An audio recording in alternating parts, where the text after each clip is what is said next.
Assalamualaikum dan salam Malaysia Madani, bersama-sama saya Suarin Shah dalam Berita Pagi Sabah edisi Ahad 17 Mac 2024. Pihak berkaitan diminta mempercepat operasi pembenihan awan sebagai inisiatif awal bagi mengatasi penyusutan air di loji rawatan air Bunsit Keningau.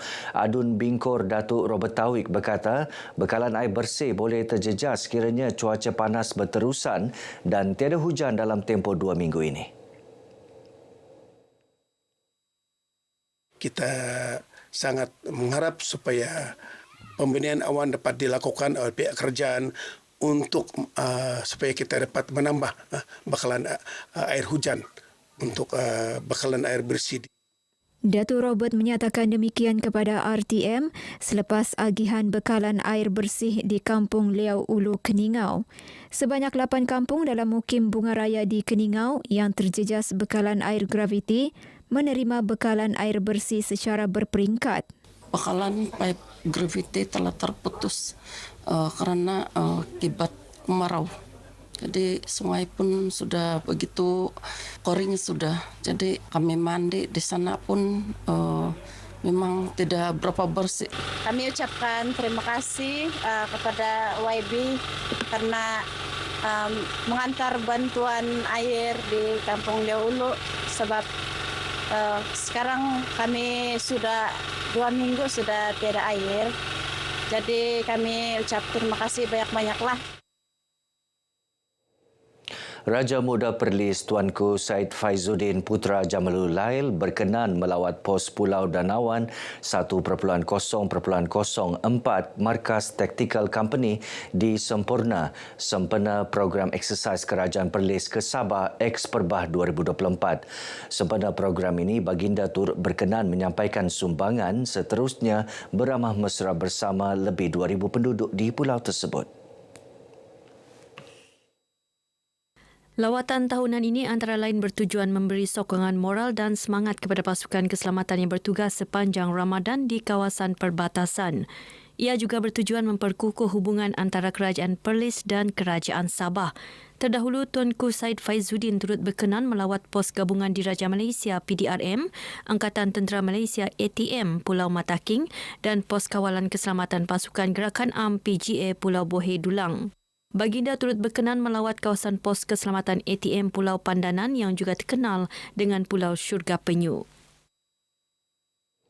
Pelbagai program pembangunan sedang dan akan dilaksana di daerah Pitas bagi memajukan lagi daerah berkenaan. Pembantu Menteri Pembangunan Luar Bandar Datuk Seri Rudi Awa berkata, antara projek sedang dilaksana termasuklah pembinaan premis kedai, jalan raya dan peningkatan bekalan elektrik serta pembinaan loji air dengan kos RM10 juta. Daerah Pitas pada masa kini adalah satu daerah yang rancak dengan pembangunannya, di mana kita telah pun melakukan tahun lalu pencatatan dan kedai yang telah kita lakukan pencatatan berjalan dan begitu cepat sekali pembinaan kedai-kedai tersebut. Begitu juga dari segi pembangunan lain. Datuk Rudi ditemui pemberita selepas program berbuka puasa dan penyerahan sumbangan tabung masjid dan surau, sumbangan majlis berbuka puasa kepada 9 pusat daerah mengundi dan Masjid Al-Amin Pekan Pitas serta sumbangan bubur lambuk di Pitas. Dalam perkembangan berkaitan, beliau yang juga Adun Pitas memberitahu pihaknya kini dalam perancangan untuk memajukan sektor pertanian dan perikanan di daerah itu dengan berkolaborasi bersama beberapa agensi kerajaan.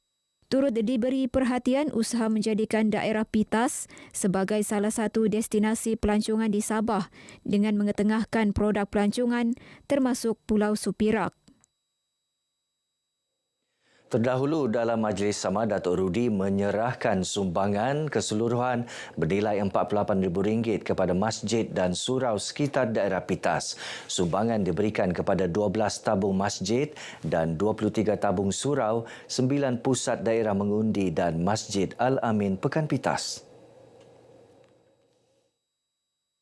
Ini semua bertujuan ialah kita ingin melihat bahawa sebagai pemimpin di daerah Pitas, N3 Pitas ini sememangnya kita mau menyantuni semua agama yang ada dan juga suku kaum yang ada. Maka pada saya, perpaduan amat penting sekali. Sementara itu, penerima sumbangan menzahirkan penghargaan atas bantuan yang diberikan tanpa mengira perbezaan agama dan bangsa. Cukup membagi satu dorongan ataupun untuk berbuka puasa di Kampung Datong, kerana saya selaku wakil daripada penduduk Kampung Datong sudah menjangkau tahun ini masuk 3 tahun untuk membagi sumbangan berbuka puasa bersama yang berhormat. Mengucapkan berbanyak-banyak ribuan terima kasih. Mengucapkan ribuan terima kasih kepada Adun N3 Pitas yang begitu prihatin tentang tiap-tiap tahun sumbangan yang diberikan kepada seluruh masjid dan surau.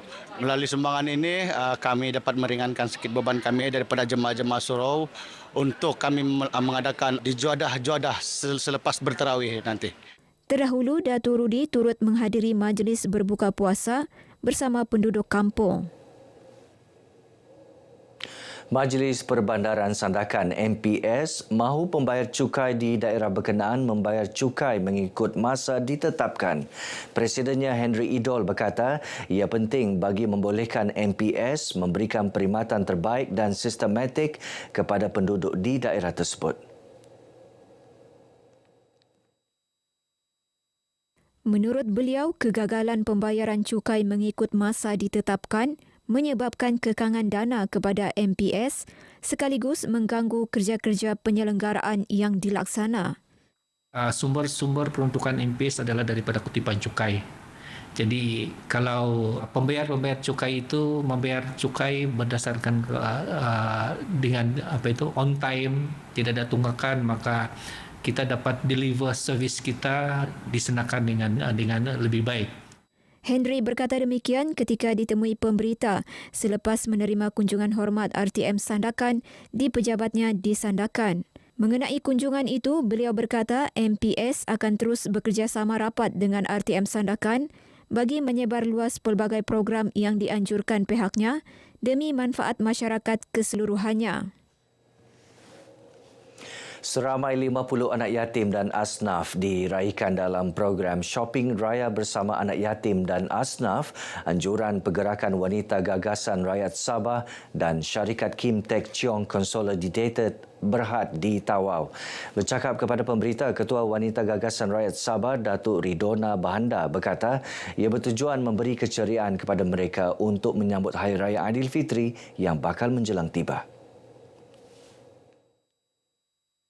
Kami sebagai di Akar Umbi ini hanya menjadi pengantara di antara Kim Teck Cheong dan juga anak-anak yang memerlukan sumbangan, yang di mana anak-anak ini terdiri daripada anak-anak yang tidak mendapat bantuan daripada mana-mana, dan itulah tugas kami untuk mengenal pasti mana-mana anak-anak daripada anak-anak yatim dan juga anak-anak asnaf yang tidak dapat bantuan. Sementara itu, Pengarah Urusan Kim Teck Cheong Consolidated Berhad, Datu Dexter Lau berkata, program tersebut antara tanggungjawab sosial korporat pihaknya bagi meringankan beban golongan memerlukan. I think my first association or first group of people that who exposed me for this one is Usia. So today, inilah the result of Usia reaching out to KTC, and then now KTC is helping doing their little small part of Usia to help to take care of all the anak-anak yatim. Penganjuran program ini turut mendapat pujian isteri Adun Apas, Datin Wahida Nur Salam yang turut menyertai program berkenaan. Program ini sangat baik dan harus diteruskan pada masa akan datang, dan saya mengucapkan terima kasih kerana Parlimen Tawau dipilih sebagai salah satu destinasi bantuan oleh Kim Teck Cheong. Saya merasa terharu, sangat berterima kasih kepada pihak yang terlibat. Alhamdulillah lah, rezeki anak saya kan, saya pun baru pertama kali dapat begini. Ya, 2. Ini pertama 11 tahun 5. Alhamdulillah, terima kasih. Syukur Alhamdulillah, terima kasih. Rasa bersyukur dengan sumbangan yang diberikan untuk anak-anak. Nama saya Muhammad Khair Rafael bin Muhammad, Maju Raya, Selangor. Maju Selangor dengan anak. Seluar. Selain Tawau, program Shopping Raya Bersama Anak Yatim dan Asnaf ini turut diadakan di 10 lokasi seluruh negeri melibatkan perbelanjaan RM200,000. Baik, paparan itu mengakhiri perkembangan Berita Pagi Sabah kali ini. Menyusul selepas ini Berita Pagi Sarawak. Dari sungai hingga ke segara, Palestin pasti merdeka.